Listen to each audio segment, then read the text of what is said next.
केंद्र सरकार ने रिटायर अग्निवीरों के लिए बीएसएफ में 10% रिजर्वेशन की घोषणा की है। साथ ही अपर एज लिमिट में भी छूट दी है। ये छूट इस बात पर निर्भर करेगी कि अग्निवीर पहले बैच का हिस्सा है या फिर बाद के बैचों का। इतना ही नहीं, इन लोगों को फिजिकल टेस्ट भी नहीं देना पड़ेगा। ये घोषणा BSF general duty cadre recruitment rule 2015 में अमेंडमेंट के बाद की गई।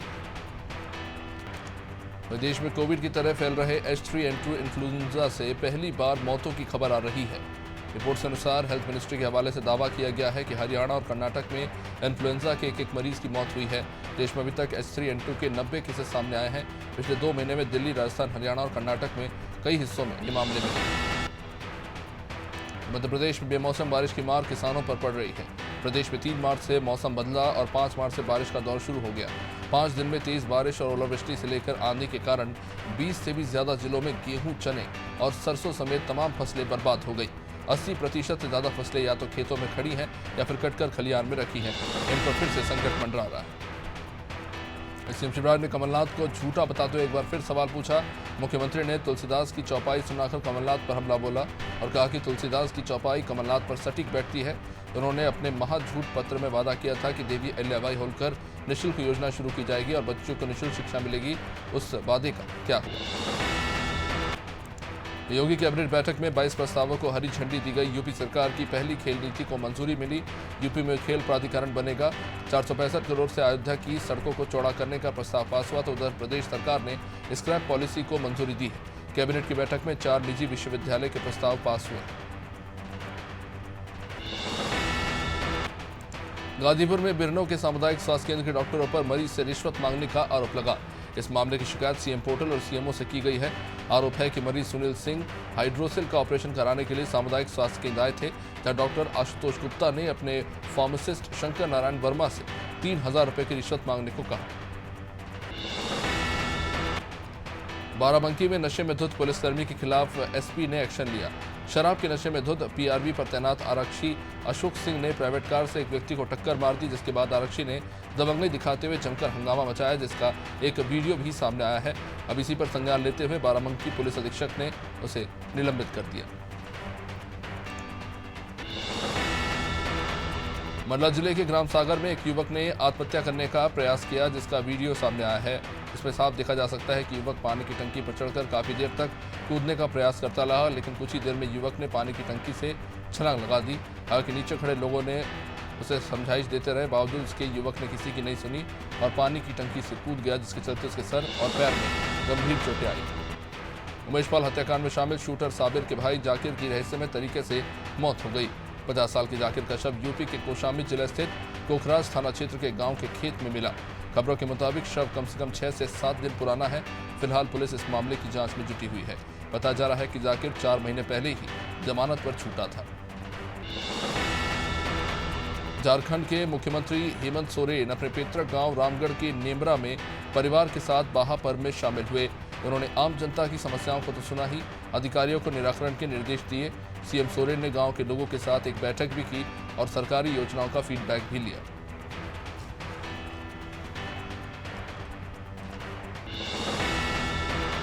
कांकेर के परलकोट के रहने वाले समीरन सिकदार अपनी पत्नी और 2 बच्चों सहित 10 दिन से लापता है।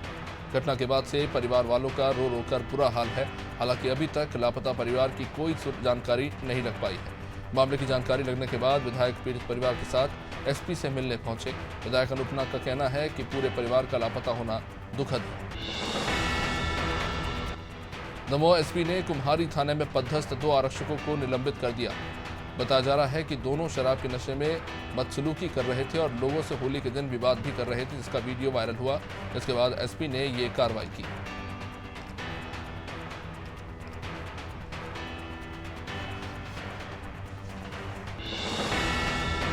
मध्य प्रदेश के पूर्व मुख्यमंत्री दिग्विजय सिंह की कार से बाइक सवार युवक की टक्कर हुई। यह हादसा राजगढ़ जिले में हुआ। बताया जा रहा है कि युवक अचानक कार के सामने आ गया। उसे पहले जीरापुर कांग्रेस के जिलाध्यक्ष के साथ दिग्विजय ने अस्पताल पहुंचाया। बाद में उसे गंभीर हालत होने पर भोपाल रेफर किया गया। चिरायू अस्पताल में युवक का इलाज चल रहा है। सीतापुर में होली के दिन ट्रक ने 12 साल के साइकिल सवार बच्चे को टक्कर मार दी। इस घटना में बच्चे की मौत हो गई। ये घटना चीनी मिल गेट पर हुई, जिसके बाद नाराज परिवार वालों ने लहरपुर हरगांव मार्ग में जाम लगा दिया। जाम की जानकारी लगते ही पुलिस मौके पर पहुंची और जाम को खुलवाने का प्रयास किया। इस मामले में पीड़ित परिवार ने पुलिस पर परेशान करने का आरोप लगाया है। उज्जैन के तराना पुलिस ने 2 स्मैक तस्करों को गिरफ्तार किया। पुलिस को तिल भाडेश्वर रोड के पास स्मैक तस्करी की सूचना मिली। मौके पर पहुंची पुलिस ने बाइक सवार 2 आरोपियों को धर दबोचा। पुलिस को गुमराह करने के लिए दोनों आरोपियों ने खुद को पत्रकार बताते हुए संस्था की माइक आईडी और कार्ड लगाया हुआ था। तलाशी के दौरान आरोपी के पास से 12 ग्राम स्मैक बरामद हुई। समाजवादी पार्टी के करीबी माने जाने वाले पूर्व जिला पंचायत सदस्य जुगेंद्र सिंह यादव को पुलिस ने गिरफ्तार कर लिया। पुलिस अधिकारियों के मुताबिक जुगेंद्र कई मामलों में फरार चल रहा था। उस पर गैंगस्टर अधिनियम के तहत मुकदमा दर्ज है। गैंगस्टर अधिनियम के तहत अंतर्गत पुलिस ने उस पर 25,000 का इनाम भी रखा। मथुरा पुलिस के सहयोग से आरोपी को गिरफ्तार किया गया और कोर्ट में पेश करके जेल भेज दिया गया। उन्नाव में खेत की रखवाली कर रहे किसान की गोली मारकर हत्या कर दी गई। घटना बिहार थाना क्षेत्र की, जिसमें एक आरोपी को पकड़ा गया है, लेकिन कई घंटे बाद भी बाकी आरोपियों की गिरफ्तारी नहीं हो सकी। इस मामले में परिवार वालों ने आरोपियों की गिरफ्तारी की मांग की है और 10 घंटे बीत जाने के बाद भी शव को नहीं उठाया।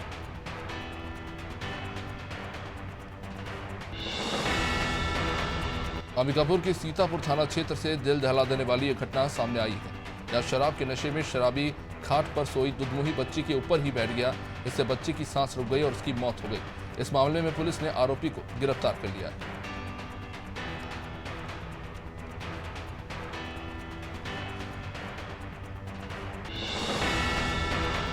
रांची रेल मंडल आज महिला दिवस मना रहा है। इस मौके पर रांची टोरी स्पेशल ट्रेन के परिचालन का जिम्मा पूरी तरह महिला रेल कर्मियों को दिया गया। 8 मार्च को होली होने के कारण दक्षिण पूर्व रेल मंडल शुक्रवार के दिन महिला दिवस मना रहा था। रांची टोरी स्पेशल ट्रेन को सीनियर डीओएम श्रेया सिंह ने हरी झंडी दिखाई और रवाना किया।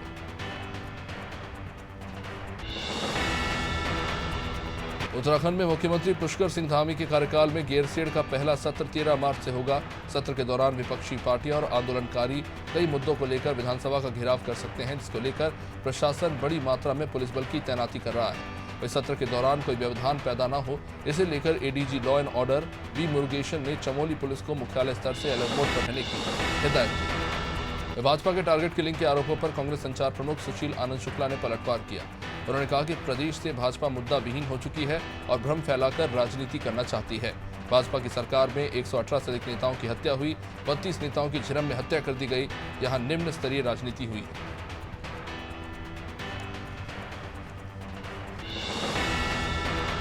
उत्तराखंड में बिजली संकट ने सरकार की नींद उड़ा रखी है। राज्य में इस साल बारिश कम होने से और गैस से चलने वाले बिजली उत्पादन केंद्रों के बंद होने से राज्य में बिजली संकट बढ़ता जा रहा है। इस संकट से उबरने के लिए मुख्यमंत्री पुष्कर सिंह धामी केंद्रीय ऊर्जा मंत्री से मुलाकात करेंगे। सरकार को उम्मीद है कि इस बैठक में कोई हल जरूर निकलेगा, जिससे उत्तराखंड में बिजली संकट से उबरने में मदद मिलेगी। हंजुन में जिला प्रशासन की टीम ने तमिलनाडु से 10 मजदूरों को रेस्क्यू किया। इन्हें सुरक्षित कांकेर वापस लाया गया। जानकारी के अनुसार प्रशासन को शिकायत मिली थी कि अंतागढ़ ब्लॉक के ग्रामीण अपने घर वापस आना चाहते हैं, लेकिन उन्हें वापस आने नहीं दिया जा रहा। इस पर प्रशासन और पुलिस ने संयुक्त टीम बनाकर तमिलनाडु पहुंचकर सभी को सुरक्षित कांकेर वापस लाया। छत्तीसगढ़ भाजपा प्रवक्ता देवलाल ठाकुर ने शराबबंदी को लेकर कांग्रेस सरकार पर हमला बोला। उन्होंने कहा कि शराबबंदी के नाम पर बनी कमेटियों को भ्रमण करवाकर कांग्रेस जनता का पैसा बर्बाद कर रही है। उन्होंने पार्टी नेताओं पर तंज कसते हुए कहा कि कांग्रेस नेताओं के खुद के निजी स्थानों से शराब परोसी जा रही है। इस समाज और कल्याण मंत्री पर नशा मुक्त करने का जिम्मा है। रायपुर के गुड़ियारी थाना क्षेत्र में असामाजिक तत्वों ने धार्मिक पोस्टर फाड़ दिए। इसका वीडियो वायरल हो गया। अब इसके बाद 2 पक्षों में विवाद हो गया। पुलिस की समझाइश के बाद मामले को शांत कराया गया, लेकिन इसके बाद भी इलाके में तनाव की स्थिति बनी हुई है।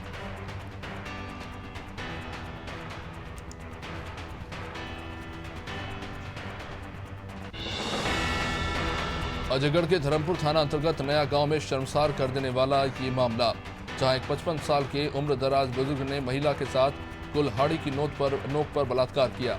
दुष्कर्म के बाद आरोपी के द्वारा महिला को धमकी भी दी गई।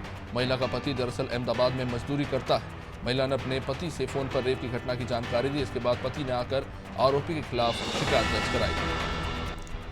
टीकमगढ़ की ओर से आ रहे एक तेज रफ्तार ट्रक ने बाइक में टक्कर मार दी। इसमें बाइक पर सवार बाबूलाल अहिरवार की घटनास्थल पर ही मौत हो गई। बाइक चालक दिनेश अहिरवार गंभीर रूप से घायल है। स्थानीय लोगों ने डायल 100 को सूचना दी। इसके बाद तुरंत थाना प्रभारी धर्मेंद्र कुमार मौके पर पहुंचे और एम्बुलेंस की मदद से दोनों को स्वास्थ्य केंद्र पहुंचाया गया। यूपी के बलिया में भाजपा के पूर्व सांसद हरिनारायण राजभर ने शुक्रवार को कहा कि माफिया अतीक अहमद को जेल से निकालकर एनकाउंटर कर देना चाहिए। अतीक अहमद का जो अधिकारी एनकाउंटर करेगा भविष्य में उसके लिए स्वर्ग का सीधा दरवाजा खुलेगा। राजभर ने कहा कि उमेश पाल हत्याकांड में शामिल सभी शूटरों का एनकाउंटर ही होना चाहिए।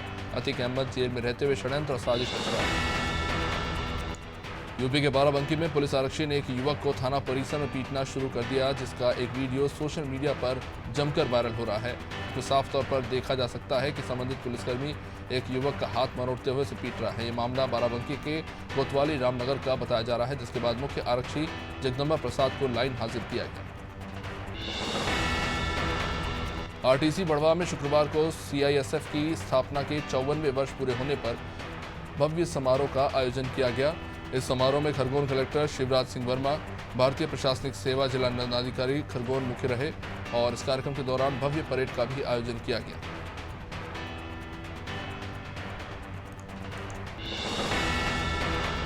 थाना प्रभारी लाहौर वरुण तिवारी ने मुखबिर की सूचना पर कार्रवाई करते हुए टीम की मदद से फरार चल रहे आरोपियों को गिरफ्तार किया। आरोपी होली के समय घर में आए और ग्राम रोहाना जागीर और ग्राम उदौतपुरा में चोरी की वारदातों को अंजाम दिया था। पुलिस ने घेराबंदी कर इन 3 आरोपियों को गिरफ्तार किया, जिनके पास से 105 ग्राम सोना बरामद किया गया। बुरहानपुर जिले के सबसे व्यस्ततम चौराहे सिंधी बस्ती में शुक्रवार को यातायात सूबेदार के नेतृत्व में विभाग ने चालानी कार्रवाई की। इस दौरान शहर में दौड़ रहे अवैध ऑटो चालकों से लेकर दूसरे वाहन चालकों पर कार्रवाई की गई। साथ ही स्कूल बसों की चेकिंग के साथ साथ स्कूली छात्र जो बिना हेलमेट और बगैर लाइसेंस के वाहन चलाते पाए गए, उन्हें भी हिदायत दी गई और परिजनों को बुलाकर समझाइश की गई। नरसिंहपुर के गाडरवाड़ा में पति की प्रताड़ना से तंग आकर एक पत्नी ने अपने 2 बच्चों के साथ ट्रेन से कटकर आत्महत्या कर ली। महिला ने अपने 19 साल के बेटे और 17 साल की बेटी के साथ आत्महत्या कर ली। घटना देर रात स्टेशन के पास रेलवे ट्रैक पर हुई। पति की प्रताड़ना से तंग आकर परिवार ने ये कदम उठाया। महिला काफी लंबे समय से अपने मायके में रह रही थी, जो हाल ही में ससुराल लौटी। गाजीपुर जिले में खानपुर पुलिस को एक बड़ी कामयाबी मिली। पुलिस ने 15,000 के 2 इनामी बदमाशों को गिरफ्तार किया। खानपुर थाना अध्यक्ष संजय कुमार मिश्रा ने दल बल के साथ कार्रवाई करते हुए बेलहरी मोड़ पर दोनों आरोपियों को धर दबोचा।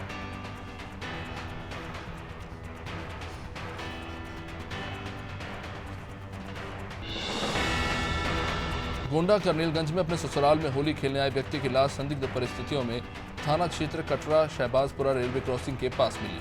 सूचना के बाद पूरे क्षेत्र में हड़कंप मचा रहा। परिवार में मातम छा गया। परिवार के लोगों ने ससुराल वालों पर हत्या का शक जताया है, जिसके बाद पुलिस इस मामले की जांच में जुटी हुई। जांजगीर चांपा जिले के अकलतरा थाना क्षेत्र में पूर्व एनएसयूआई अध्यक्ष के खिलाफ अकलतरा थाने में रिपोर्ट दर्ज कराई गई। एनएसयूआई के पूर्व अध्यक्ष अंकित सिसोदिया के द्वारा किशोरी के साथ छेड़खानी के मामले में 7 माह से आरोपी फरार था। आरोपी ने छेड़खानी और गाली गलौज की थी। अकलतरा थाना में 20 अगस्त 2022 को एफआईआर दर्ज कराई गई थी। इसने अब आत्मसमर्पण कर दिया। अलीराजपुर जिले के जोवट में स्टेट बैंक के सामने कांग्रेस ने शुक्रवार को धरना प्रदर्शन शुरू कर दिया। कांग्रेस ने केंद्र सरकार और अडानी ग्रुप के खिलाफ जमकर प्रदर्शन किया और सरकार के खिलाफ नारेबाजी की। कांग्रेस नेताओं ने कहा कि केंद्र सरकार, मोदी सरकार आम भारतीय की कीमत पर अपने चुनिंदा अरबपतियों की कंपनियों को लाभ पहुंचाने के लिए सरकार की नीतियों के कारण पूरे भारत में मध्यम वर्गीय लोगों से चिंतित। उत्तर प्रदेश के मुख्यमंत्री योगी आदित्यनाथ मिर्जापुर स्वतंत्र देव सिंह के पैतृक निवास जमालपुर ब्लॉक के ओडी गांव पहुंचे। भारी सुरक्षा के बीच मुख्यमंत्री शोक संवेदना देने पहुंचे थे। स्वतंत्र देव सिंह की माता श्री स्वर्गीय तारा देवी का 8 मार्च को निधन हो गया था।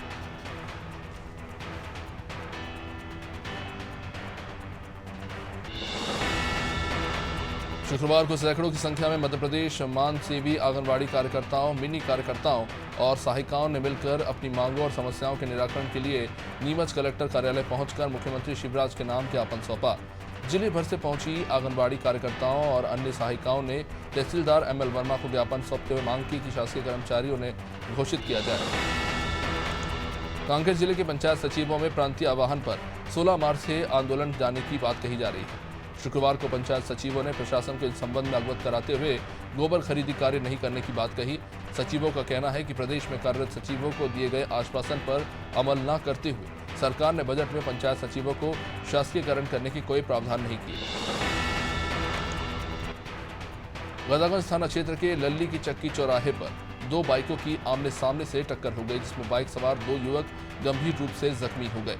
स्थानीय लोगों और पुलिस की मदद से तत्काल इन्हें सीएचसी ऊंचाहार भेजा गया। बाइक सवार युवक अंकित और दूसरे युवक की आमने सामने से टक्कर हो गई।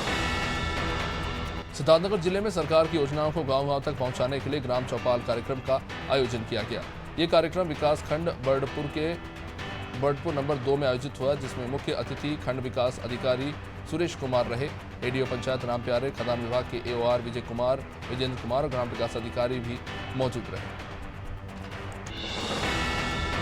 टीकमगढ़ जिले की विधानसभा क्षेत्र जातारा और तहसील पलेरा के अंतर्गत ग्राम पंचायत टीला नरेनी में पैदल श्रद्धालुओं का जत्था निकला। सैकड़ों की तादाद में पुरुष और महिला अयोध्या दर्शन के लिए पैदल चल रहे थे, जो करीब 19 दिन में अयोध्या पहुंच जाएंगे। भक्तों का कहना है कि सुबह 4 बजे से पैदल चलते हैं, 2 बजे दोपहर विश्राम कर खाना खाने के लिए रुकते हैं। अयोध्या के लिए कुल 730 किलोमीटर का सफर तय है। जावद ब्लॉक कांग्रेस ने केंद्र सरकार की गलत नीतियों के विरोध में धरना प्रदर्शन किया। जावद विधानसभा के कांग्रेस नेता राजकुमार अहीर के नेतृत्व में जावद ब्लॉक कांग्रेस कमेटी और सैकड़ों कांग्रेसियों ने जावद स्टेट बैंक के सामने कांग्रेसियों का आरोप है कि मोदी सरकार ने अडानी समूह को फायदा दिलाने के लिए LIC और स्टेट बैंक के करोड़ों निवेशकों के भविष्य को खतरे में डाल दिया।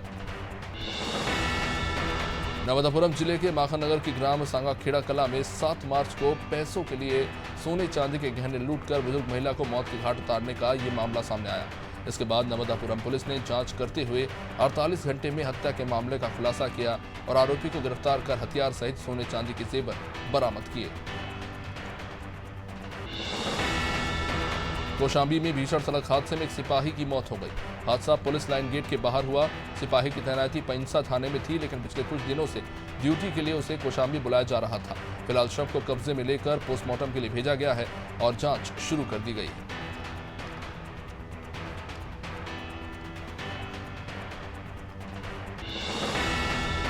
भोपाल में पुरानी रंजिश के चलते 2 बदमाश आपस में भिड़ गए। ये मामला निशातपुरा थाने का।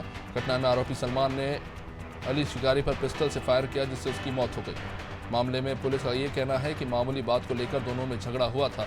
पुलिस ने आरोपी के खिलाफ मामला दर्ज कर उसकी तलाश शुरू कर दी है।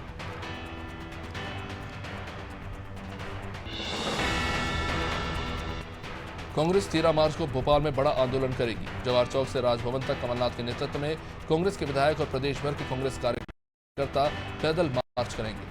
इस शक्ति प्रदर्शन के पहले ही कांग्रेस में जीतू पटवारी के पत्र पर बहस छिड़ गई है। जीतू पटवारी ने पत्र जारी कर खुद को कांग्रेस का कार्यकारी प्रदेश अध्यक्ष बताया है। जीतू के इस लेटर पर तंज कसते हुए भाजपा ने जमकर हमला किया। जबलपुर में सुरक्षा गार्ड की हत्या कर दी गई। ये मामला गोरा बाजार थाना क्षेत्र का बताया जा रहा है कि गार्ड जमीन की रखवाली करता था और उसका शव प्लॉट के ही पास मिला।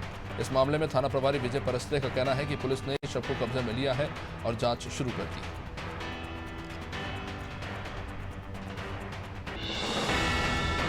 शहडोल की खेरा थाना क्षेत्र अंतर्गत ग्राम शिरहटी में 3 साल की मासूम के साथ दुष्कर्म का मामला सामने आया, जहां 2 आरोपियों ने मासूम से मारपीट कर उसके साथ दुष्कर्म किया।